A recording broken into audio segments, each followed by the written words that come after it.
So I realized the other day that there are a lot of us that buy these fancy wireless tools and don't know how to use them to benefit us for the best. And what I mean by that is we buy these tools and then you have the software on here, but we're doing this. Screenshot, screenshot, screenshot. And if you're like me, I would do this. I would do a markup on here. So I would add a text and I would put something like,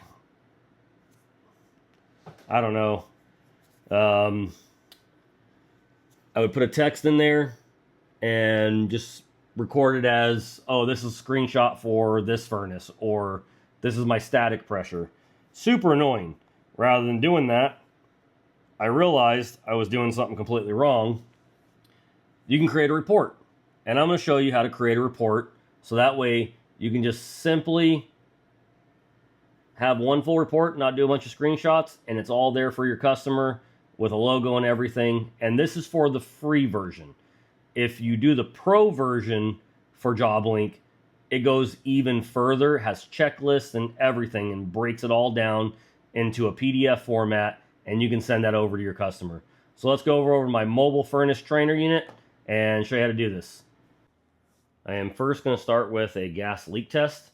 So I'm going to go into my measurements for my Joblink app, and I'm going to go over to the settings right here, and I'm just going to check, and there's a gas leak, and I can record that and log it and just confirm, and we need to tighten that down. So let's tighten that gas valve down real quick.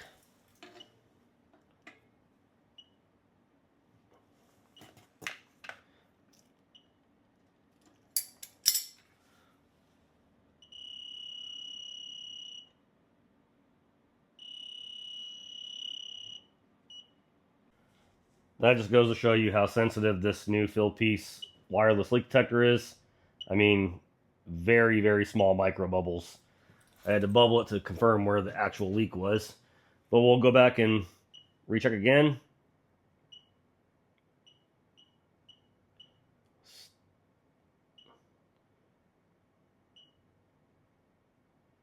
Probably still a little bit of gas left in the area. But we're going to go ahead and we're going to log that. And we're going to tag it as gas leak. And then we're going to turn off this leak detector. It'll save that into the information for us. Now, we're going to move on to the electrical side of things. And we're going to first start with the capacitor for our inducer motor. And we're going to set our meter to capacitance. And we're going to remove one wire off the capacitor. There's no power. I already verified that, and the plug is sitting right by my knee, so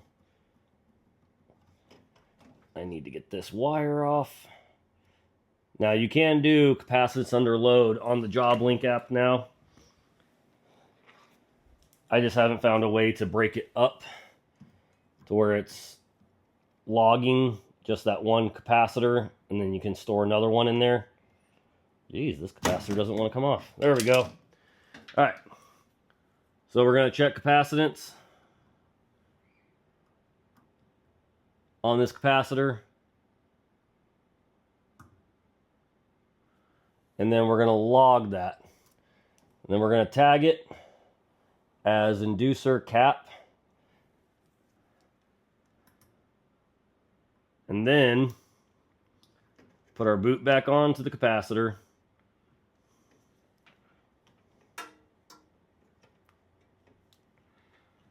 Put our boot back on, and then we're going to check our hot surface igniter. So check our hot surface igniter. We're looking at resistance. So we're going to go ahead and stick our leads in there.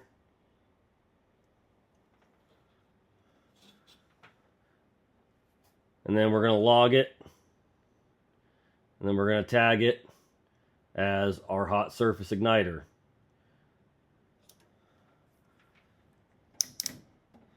So now, got all that information. We could go through and do our flame rectification on this as well, but we're not going to do that in this video. And you would simply just tag it and you can put it as flame sensor. So the next thing we're going to do is we're going to get ready to fire this up. So I have the combustion analyzer already in, and then I'm going to set it up for combustion. I need to put my temp probes in. I already have my CFM set up for there in heat.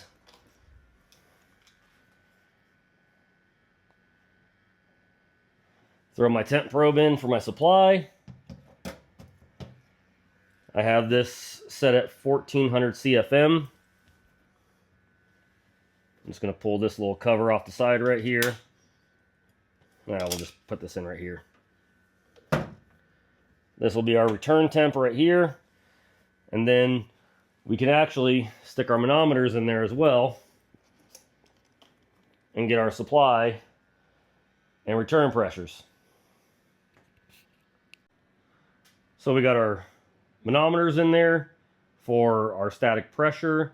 We have our supply and return probe that we have in here so we can get our supply temperature difference. And then I have the airflow capacity already set on here. This is a communicating system, but I already know that I have it set for 1400 CFM. And then we've already got our capacitor readings and we logged that stuff. Now we're going to start it up and we're going to do our combustion analysis with our gas pressures and everything else. And we're going to put this all into a nice, neat report.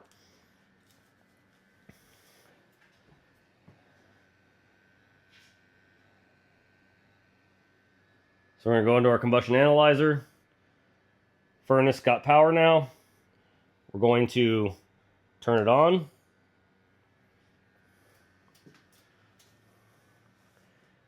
And as it fires, we'll be able to get all that information. We could do a graph on this if we wanted to, but we're not going to do that. We're just going to create a simple report. So my inducer motor is now running. Now I can get my amp draw for that. And I'm going to put my meter on my inducer motor. And I'm going to hit log, tag that as the inducer motor amps. So we have ignition now. I'm going to throw this down inside the blower compartment so I can get my blower motor amps when the system calls for the blower motor.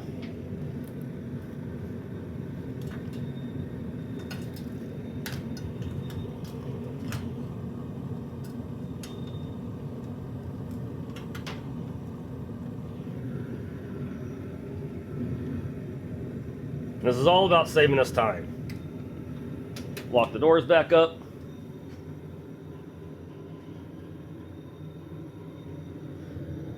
Hopefully I have enough gas in this propane tank. But on my combustion report, I'm going to go to my combustion analyzer and I'm going to go into the menus and I'm going to record my fuel pressures right now. And I'm going to save. And I'm going to save for my P2, for my outlet pressure and my inlet pressure. Go back to my combustion report. So now I have my fuel pressure set up. My blower motor just started up. I'll be able to get my amp draw off of that. Just give it a second to get the amp draw going. And then I'm going to hit log. So I'm going to log that information. And I'm going to tag it. And I'm going to call that my blower motor amps. Now, I can go back to my combustion screen. And I can let it run for a second. Make sure my draft is good. And then what I'm going to do is, I'm going to check, make sure all my probes are synced up on here. So there's my static pressures. It's showing me my BTU capacity, which is probably not 100% accurate. I don't have any ductwork hooked up to this. It's just an open plenum. And then now that I have this all running, all I'm going to do is I'm going to do a report. I'm going to hit create PDF. And I'm going to call this furnace training checklist. And hit create. So what it's going to do is it's going to populate all that information in there for me. It's going to have what time I did it, my name, and your company information. If you want to put a logo in there, you don't have to put that in there. And it's going to have everything in there. And it's going to be time stamped and ready to go. Now, you could email this PDF if you wanted to. But we're not going to do that in this instance. We're going to go ahead and we're going to screenshot this whole report.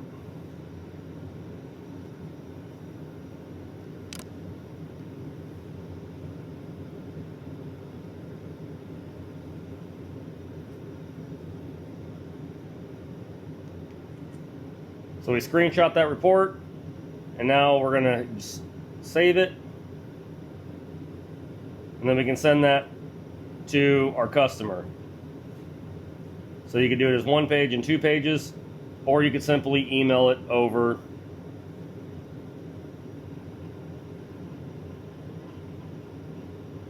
to your customer. My email set up right now on this iPad. But that's your report in a nutshell, and all right there. So you're going to have all your information ready to go.